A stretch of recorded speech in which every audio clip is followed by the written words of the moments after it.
Are you a gig worker looking to maximize your earnings? Thanks for watching this video. I'm definitely going to give you a brief overview as well as comparing my top 2 delivery apps so far.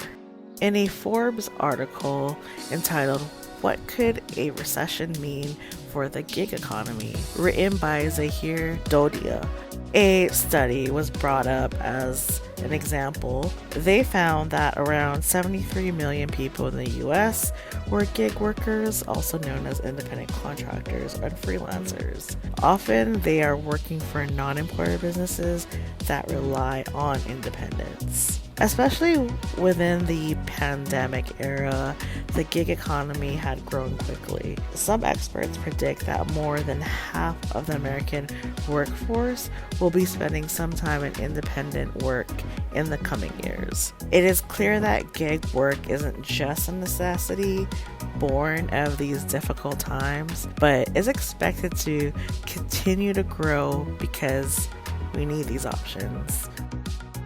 Grubhub is a long-time food delivery service app where a customer places an order and the delivery process begins when the order is then transmitted to the participating restaurant. The restaurant then accepts and prepares the orders as specified.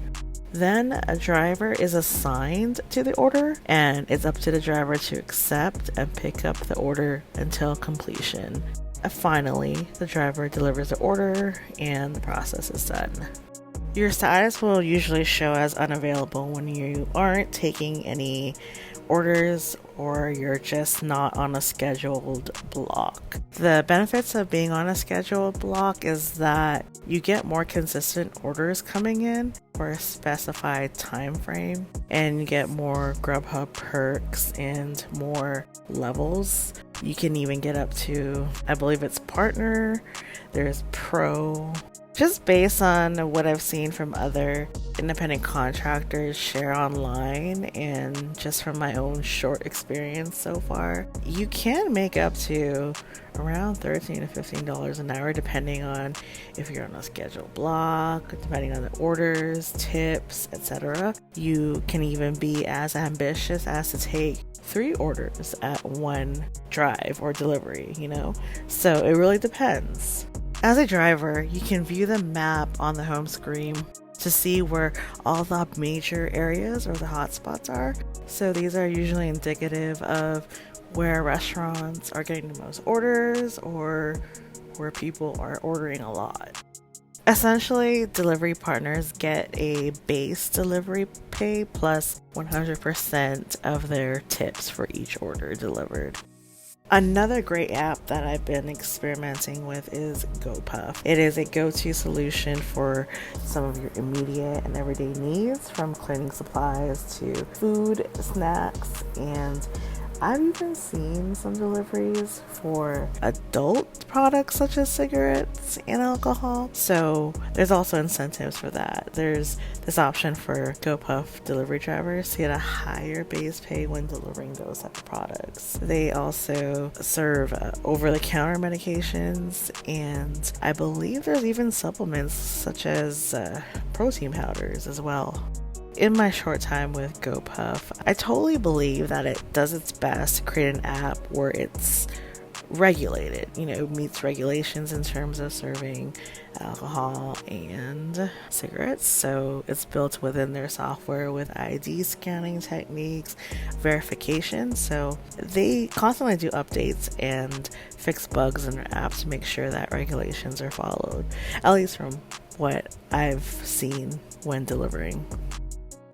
Currently, Las Vegas only houses 2 GoPuff warehouses where orders are processed, so I've had the chance of delivering for both, and the experience is not entirely different. It's just more getting to know routes and different clientele demographics and their purchasing habits and how much you could take that into consideration and how much you want to make for a day. Demand for orders may be lower for one district house during a certain time, and another it's busy. Like, they ask for more delivery partners in a certain time. And with that, they also increase the wait pay.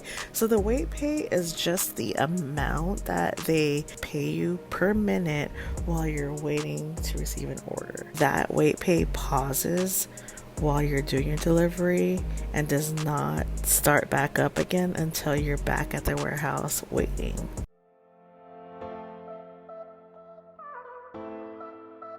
I've made more income from GoPuff simply because it still is fresh in the Las Vegas, Clark County demographic. There's only 2 warehouses so far. There's more opportunities for growth. They actually do take driver surveys seriously. I remember I submitted a feedback about some feature that was giving me some issues, and their response was a lot more human. The next day they had like an app update with some new features. One of them I requested. So they're still a very responsive leadership team in this area. I don't get as much orders as I want on Grubhub, only because I currently prioritize scheduling time blocks on GoPuff instead. But when I do have a time block on Grubhub, I do get the consistent flow of orders. I don't have to wait around wasting my gas or whatever.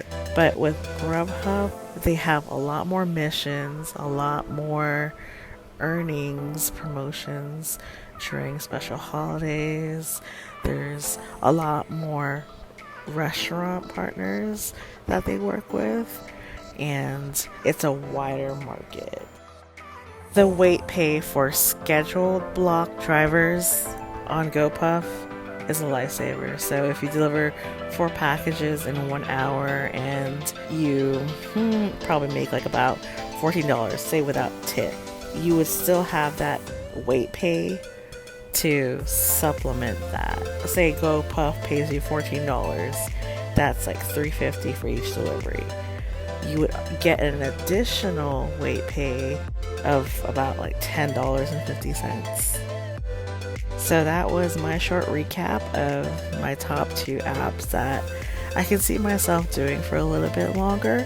And I really appreciate you guys hearing me out on the pros and cons. I also want to encourage you to like this video, hit the subscribe button for more content in the future. Hey, I got something to say. I'm just so sick of hearing everyone complain. I know it's tough and I know there's pain, but hitting bottom is the only way to change.